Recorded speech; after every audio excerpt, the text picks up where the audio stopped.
Hello from New York. My name is Andreas Tamadis. I am an associate professor, the coordinator of the undergrad program, and the lab director in the Department of Exercise and Nutrition Sciences in the State University of New York at Plattsburgh. I want to thank you all for being here. I want to thank ESCCA for inviting me, and personally Costas. I am extra excited because today I get to speak on two topics that I really love and I have a passion about, and it is positive psychology through mental health and mental toughness, and strength and conditioning coaches. Here we go. So this is what I'm going to try to prove today. And since we only have 30 minutes, I should probably get started. Are you ready? All right, let's go. Let's talk a little bit about culture, right? There are many definitions about culture, and this is from Triandis. This is an old one, but in general is those elements that are common in a group of people, and those elements kind of dictate the standards of, let's say, behavior. So for example, in your team, if somebody says, that's the way we do things here, that's part of your culture. That's a manifestation of your culture. Some teams are big in punctuality, right? Or let's say we have a collegiate team that could be really big, have a high standard of academic performance. So no matter what that is, it is, again, a manifestation of your culture. Side note, I'm going to give several examples today. Most of them are going to be from the US, and more specifically, a majority of them will be from NCAA because that's where I practice. And that's NCAA has given us a lot of reports and a lot of data that we can use today. All right, so why do we care about our cultures, our team cultures? So in general, those elements that we just talked about pass from one generation of athletes and coaches to the next generation. And a lot of times we don't even think about it, but the way that things are being done here as being passed on, right? And we don't really challenge any of those cultural characteristics of our teams. And that's not necessarily bad until it is. So we care about it because some of those assumptions that we're being a part of, just moving them from one generation to the other, have been related, have been associated with negative mental health outcomes in our industry, in the sports world. All right, let's go to this. So why do we care about culture and mental health today more? And we're part of this as we're doing this webinar. Well, we had a lot of tragic events in the NCAA, especially here in the US, that shook the whole world. So for example, last spring, it was very traumatic for us. We had 5 deaths by suicide of mostly high caliber, if that matters, student athletes in 3 months. So that really made people freak out. And also, we had some official reports, and I'm going to show you this one, that's from May.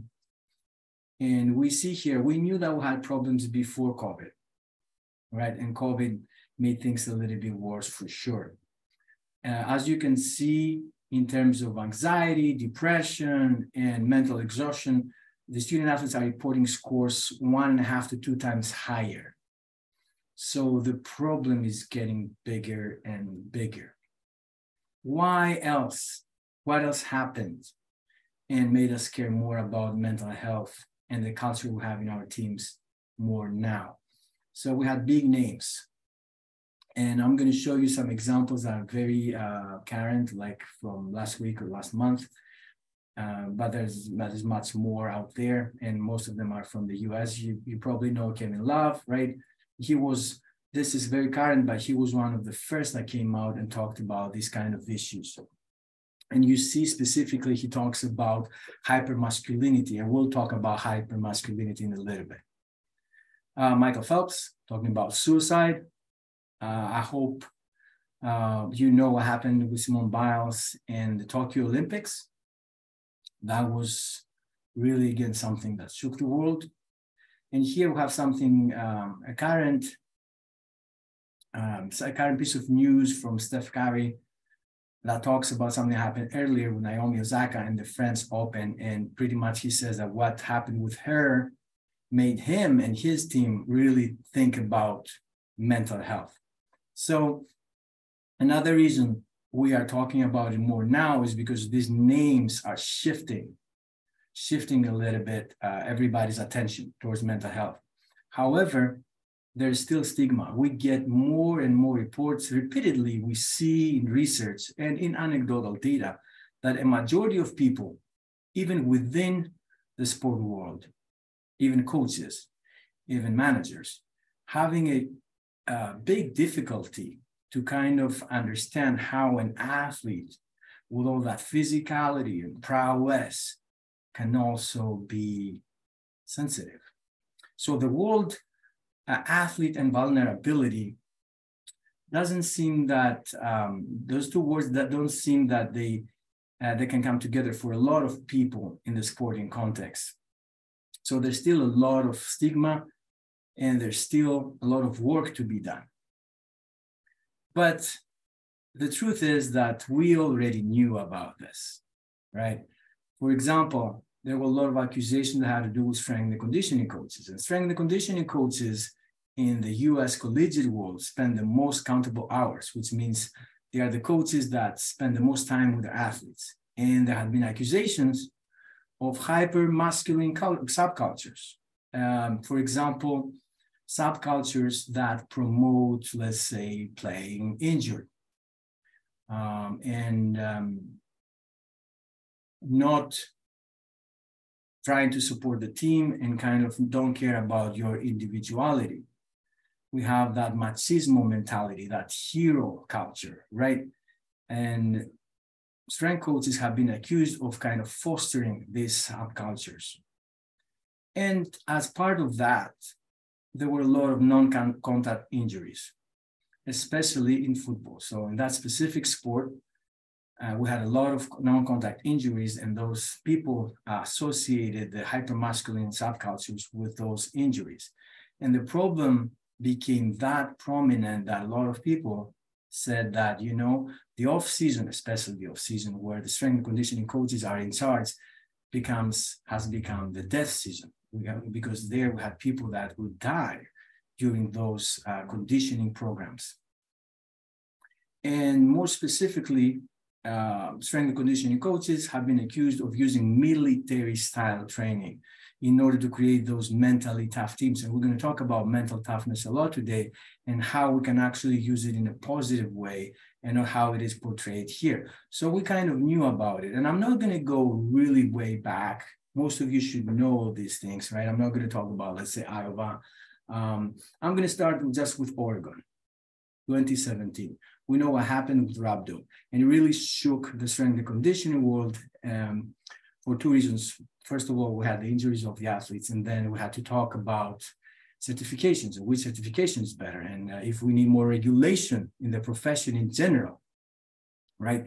So there was a lot of turbulence back then, still is actually. Then in 2018, football, Maryland, a death during off-season football conditioning. Here we have, I put a screenshot of a part of the best practices for mental health from NCAA. These are the latest ones, but NCAA started putting these out in 2016, and this is 6 years ago. mainly for us coaches and people in this industry and athletes, we are focusing on the four part that help promoting environment that support mental well-being and resilience.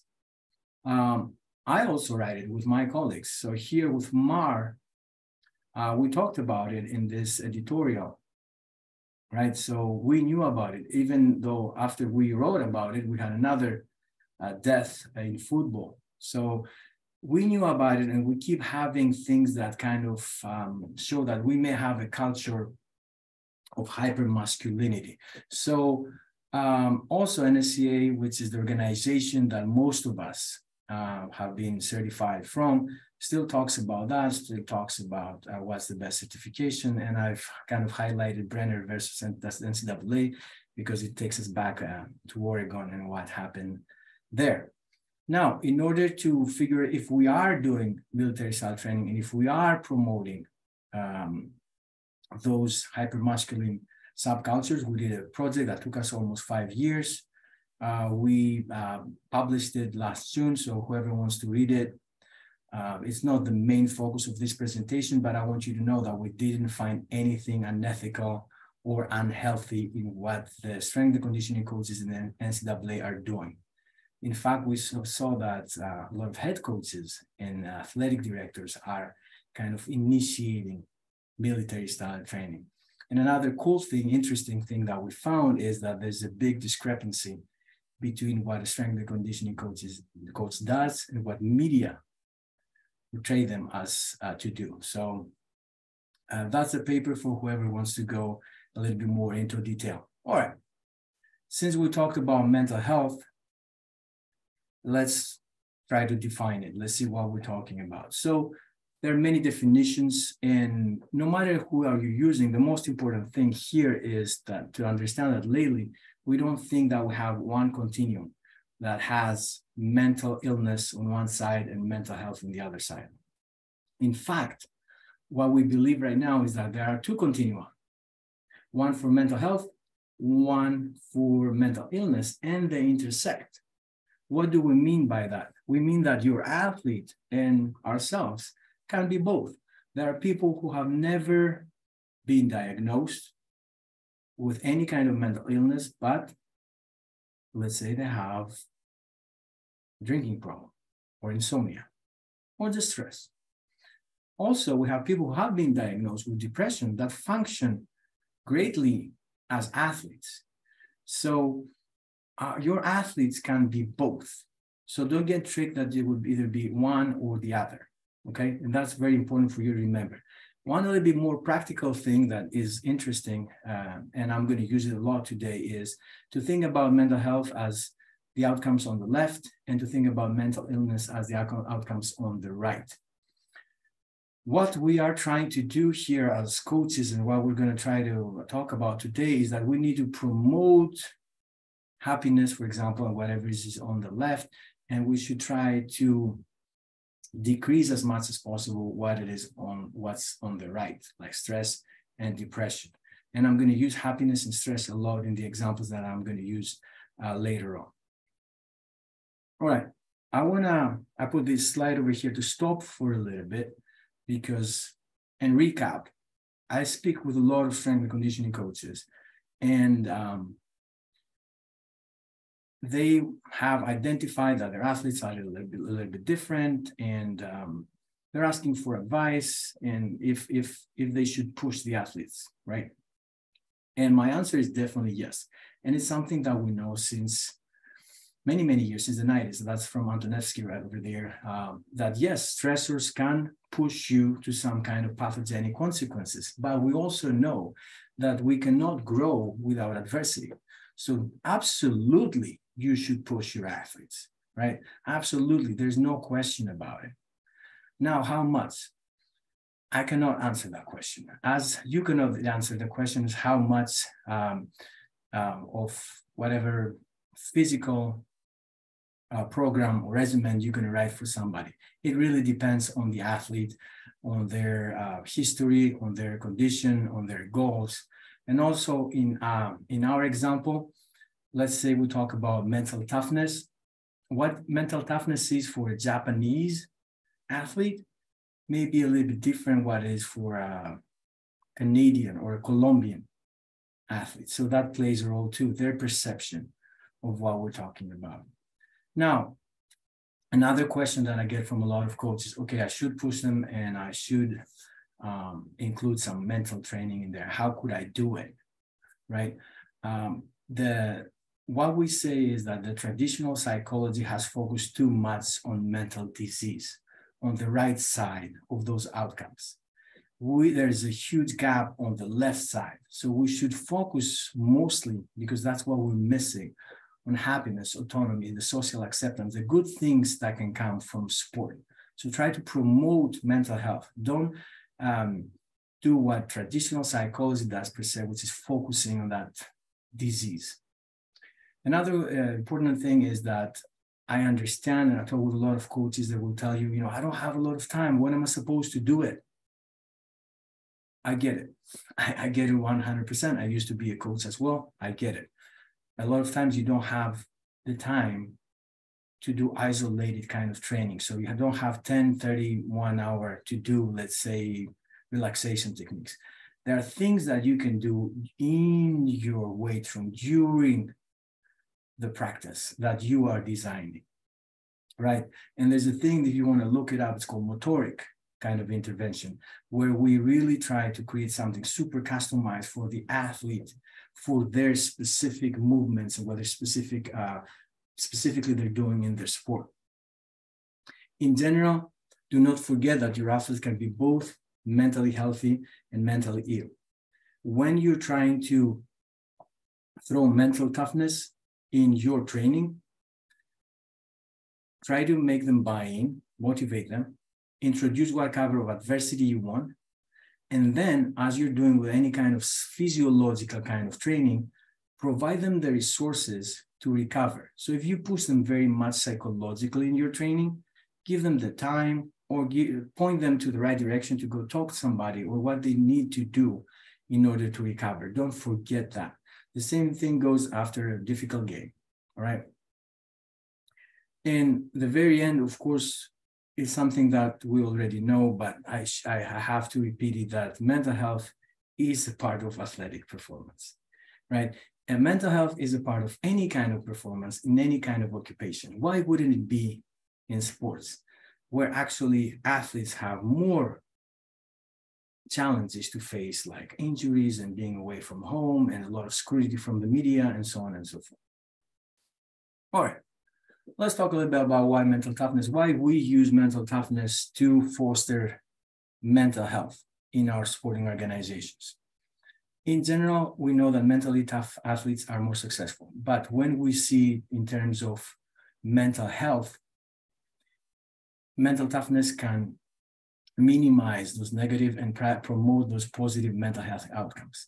Another thing that is pretty important and very practical to share is that because it's called mental toughness, there's no stigma with it. So a lot of times we do interventions and they're mental toughness interventions. So people accept it and stay in those kind of programs, interventions more because they're called mental toughness and not mental health or mental illness or whatever.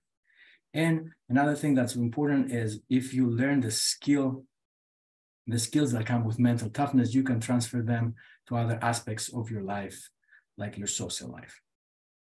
What is mental toughness? So I'm showing you this figure that I have created. The definition is at the bottom, but as you can see, mental toughness is 8 things that assimilate and come together to that one thing that's called mental toughness. And you see general self-efficacy, optimistic style, emotion regulation, and so on and so forth.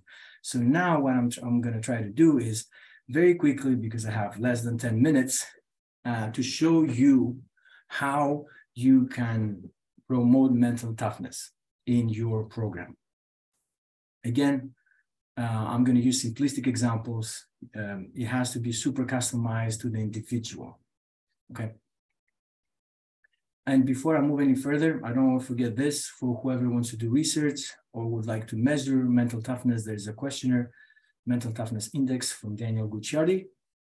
And you can see there are 8 questions from 1 to 7. So if you remember the graph from before, you see 1 to 7, and those are questions. So each question represents one of those key dimensions that you see up there. So for example, the first one, I believe in my ability to achieve my goals, represents self-efficacy.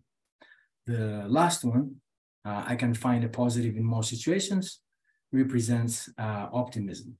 And having said that, let's start with optimism and how you can teach them that. So the rest of the slides, checking the time as well, are going to have a figure on the right side and the definition on the left side, and I'm going to try to give you a specific example. All of the things that I can say are skills, are learned things, because mental toughness, what it is, in the simplest way possible, is a psychological resource that can help you as you go from point A to point B. Point A is where you are, point B is your goal. So as you're going from point A to point B, there's a lot of adversity. Mental toughness will give you the skills to reach point B, no matter what adversity you face, because adversity will happen. Obstacles will come up. There's no way, right? So it's better for us to learn how to face them, to face that adversity, so we can actually go from point A to point B. Optimism, the very first skill that we can learn.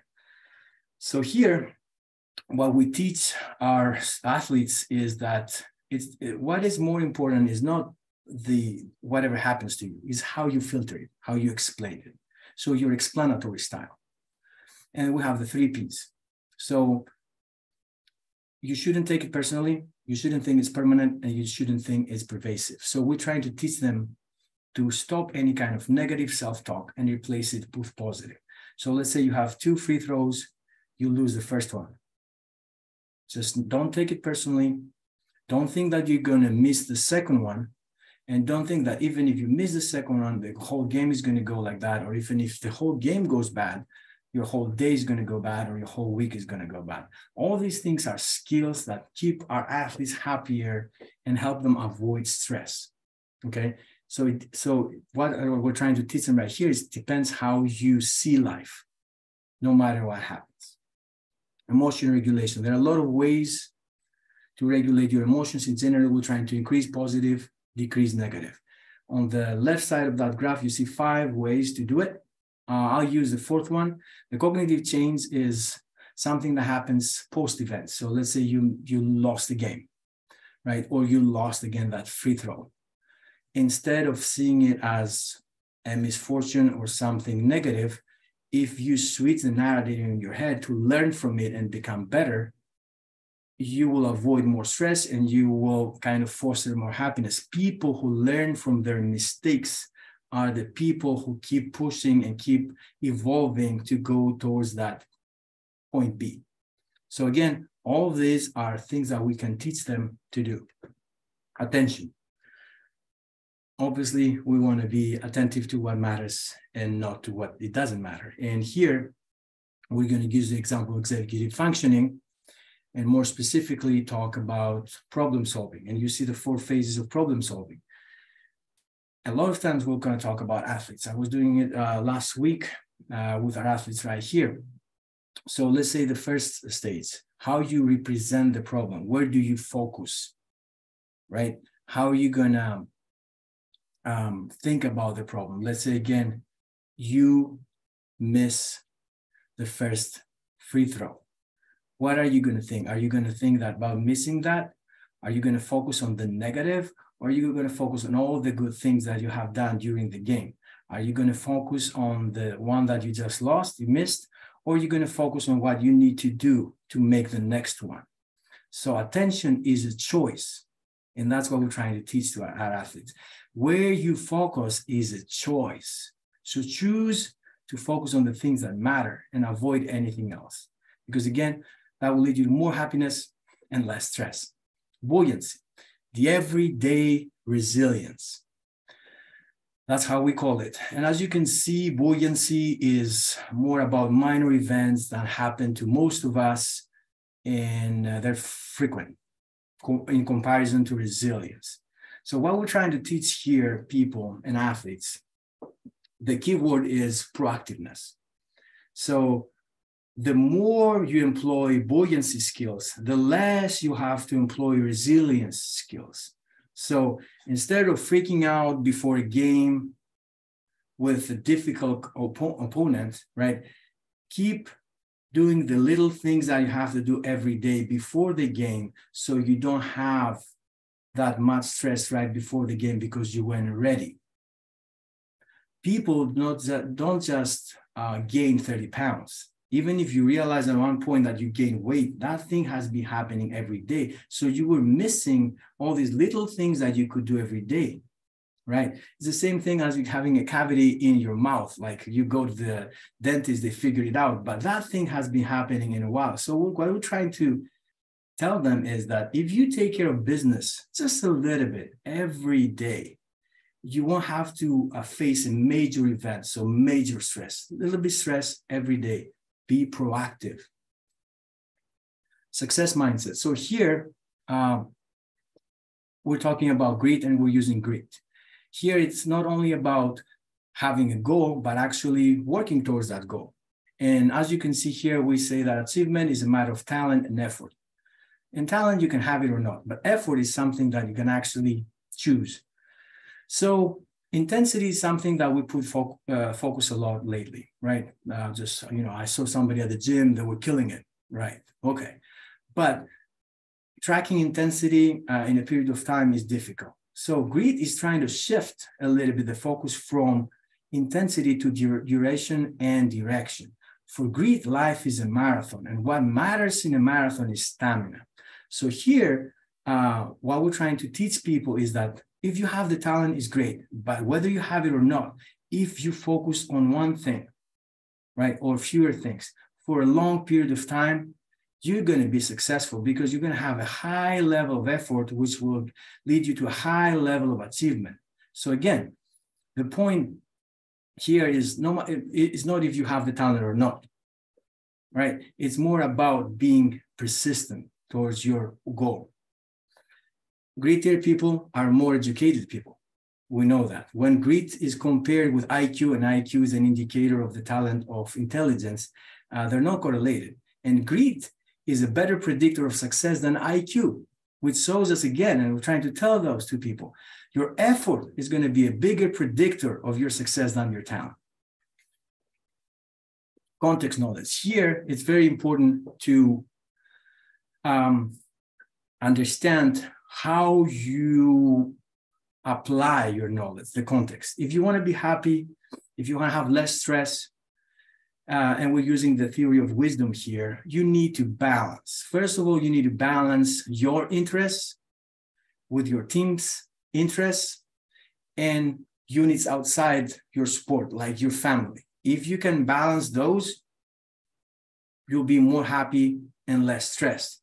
Also, you need to balance your responses to the environmental context. And in our example, that's your team. So you have to make, some decisions. You're either going to adapt to a team, you're either going to try to make everybody else according to your standards, save the team, or maybe the team is not good for you and you change the team. Again, the context that you use to apply your knowledge is very important in terms of mental health. So choose wisely. The same person in different contexts should be different.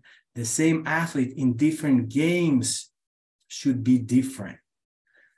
If you understand that as an athlete, again, you can achieve more happiness and less stress. Self-efficacy, and I'm going to go over a little bit my 30-minute limit. I apologize in advance.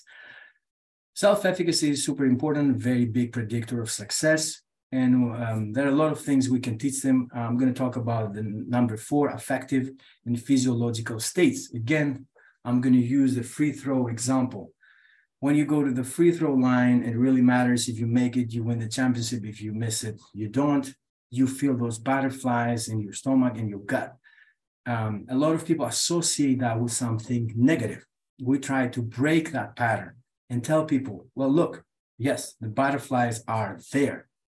But those butterflies are not something negative. It's your body telling you it's time. Let's go. So see it as something facilitative than debilitative. And that's very important. So we break that pattern of that state that, let's say, arousal, high levels of arousal, is not something negative. Take it as something positive. And that's what we're trying to teach them in terms, again, to have less stress and more happiness. I'm using the same examples, but they're very simple and very useful. And the last thing is overcoming adversity. Here, we try to teach them what adversity is. Why? Because the better we understand something, the better we can face it. There are a lot of things that we can talk about, major life events, and in terms of how they affect our health. A lot of things. As you can see, I put 10 things over there. The simplest thing that we can tell them is, what do you consider adversity? And a lot of times we get a response of, there's some kind of difference of what I think is required and what I think I have. So a lot of times we'll tell them, all right, then why don't you try to match those things? For example, you have the adversity of that game or playing against that opponent, right? And you think that is required. If you work to have the resources needed for those demands, and from this, you go to this, so now your resources are higher than the demands, there's no stress, there's no adversity. You won't feel, you'll feel less stressed, right? So a lot of times we need to explain simple things like that. So if the demands are here and your resources are here, why don't we try to do something like this, right? And it kind of overlaps with being proactive. All right, hopefully I made these points. And hopefully you understand that mental health is very important through your culture, for your team and yourself, right? And then that our athletes can be both. And one way to work towards more positive mental health outcomes is mental toughness. I need to thank a lot of collaborators, Daniel from Curtin University in Australia, Pete from Ole Miss, Grant from Baylor, Richard from Harvard, Zach, I'm gonna mention Zach in a little bit again, from Barry. A lot of people and an army of students work for all these things that we could present to you today. Before I close, I want you to know that we just created this special issue in the Journal of Youth. As you can see, it's called Collegiate Athletics in Crisis, Proactive and Reactive Measures Towards Mental Health Outcomes.